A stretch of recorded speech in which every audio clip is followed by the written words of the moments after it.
বর্ধমান বিশ্ববিদ্যালয়ের অন্তর্ভুক্ত BA, BSc ও BCom honours এবং জেনারেল কোর্সের ফিফথ সেমিস্টারে সমস্ত শিক্ষার্থীদের উদ্দেশ্যে অবগত করা হচ্ছে যে সমস্ত শিক্ষার্থীরা থার্ড সেমিস্টার 2022-এর এক্সামিনেশনের ফলাফলে সন্তুষ্ট নও, তারা রিভিউ ও স্কুটিনির জন্য আবেদন করতে পারবে। রিভিউয়ের জন্য প্রতি পেপারে 150 টাকা এবং স্কুটিনির জন্য প্রতি পেপারে 80 টাকা ফিস জমা করতে হবে। এর জন্য তোমাদের প্রথমে কলেজ থেকে রিভিউয়ের ফর্ম তুলতে হবে।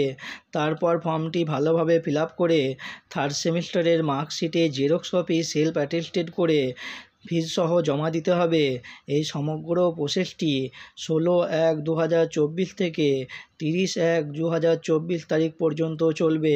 এই বিষয় সম্পর্কে আরও কিছু জানার থাকলে অবশ্যই কমেন্ট করে জানাবে। ধন্যবাদ।